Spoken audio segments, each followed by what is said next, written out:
Bon bah je crois qu'on est en 8e de finale. Et salut à tous, c'est la quotidienne de Téléfoot, J-1 avant le tirage au sort de la Coupe du Monde. Oui, évidemment, c'était juste les répétitions. La quotidienne de Téléfoot est en Russie, on rejoint Christophe Abel à Moscou. Salut Christophe, toi tu viens d'assister à tout ça, hein.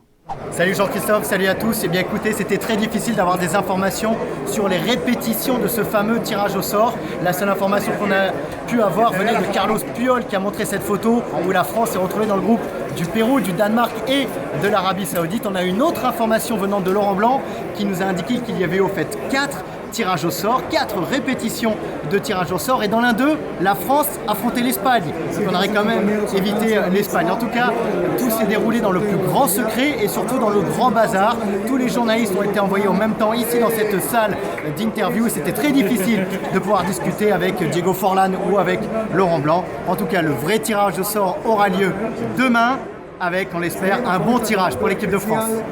Merci Christophe, et je vous rappelle ce rendez-vous, le tirage au sort est à suivre demain sur TMC à partir de 15h50 avec Grégoire Margoton et Bichente Lizarazu, suivi d'un téléfoot exceptionnel avec Christian Jean-Pierre et de nombreux invités. Petite pause fraîcheur maintenant dans la quotidienne, quand tu crois que ton coéquipier prend une photo alors que c'est une vidéo.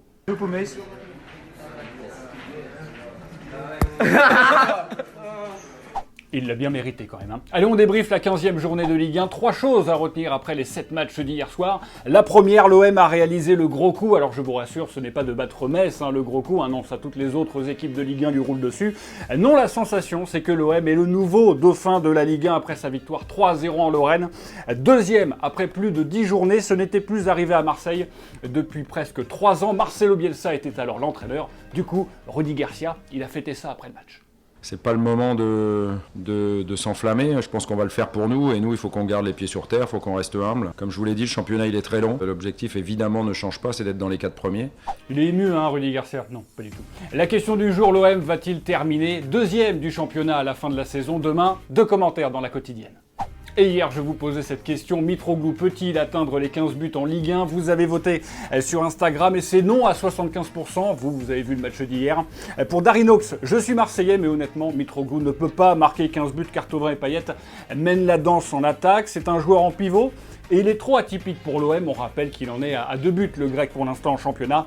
Pour Max Gaming, c'est oui. Et ça, c'est de l'argument, mon pote. La deuxième chose à retenir, Lille a réalisé la grosse performance en gagnant à Lyon 2-1. Ce n'est plus arrivé au LOSC de crier comme ça après un match depuis très longtemps et Marcelo Bielsa n'était pas l'entraîneur. Aujourd'hui, on a joué,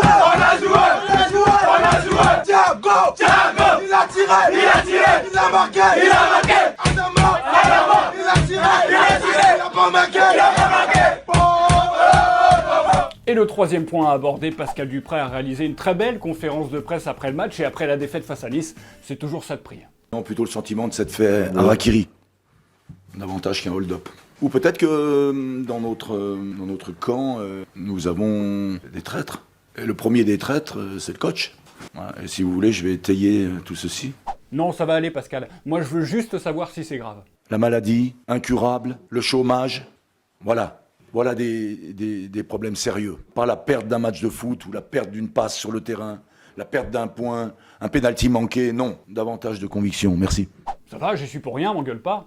Instant déjanté maintenant, alors question. C'est une bonne situation, ça, Scribe? Non, pas celle-là, en plus la réponse c'est qu'il n'y a pas de bonne ou de mauvaise situation. Non, la vraie question, Benjamin Mendy est-il fou? Hier soir, Manchester City a arraché la victoire à la dernière seconde face à Southampton grâce à un but de Raheem Sterling, scène de liesse évidemment, et l'ancien Marseillais n'a rien trouvé de mieux que de sprinter en boitant pour se mêler à la fête. On rappelle qu'il est blessé après une grave blessure au genou.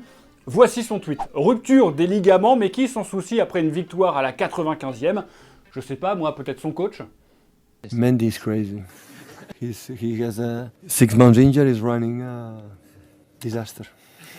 Oui, il est bien fou, hein. Un cadeau aujourd'hui dans la quotidienne. Regardez le 3e maillot de l'Olympique Lyonnais porté hier soir face à Lille. Il est tout nouveau, vous pouvez le gagner. Vous connaissez le principe, c'est simple. Vous allez vous abonner sur notre chaîne YouTube et vous commentez. Et après, vous pourrez peut-être le porter comme Nabil Fekir.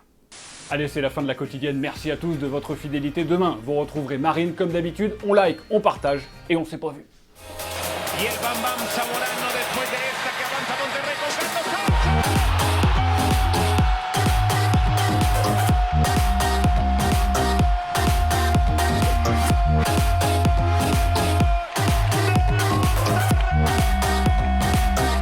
Et au fait, vous voyez le petit logo Téléfoot au milieu de l'écran, eh bien on clique dessus pour s'abonner. Rejoignez-nous pour avoir la quotidienne dès sa sortie chaque jour et aussi tous les contenus exclusifs de Téléfoot. A tout de suite.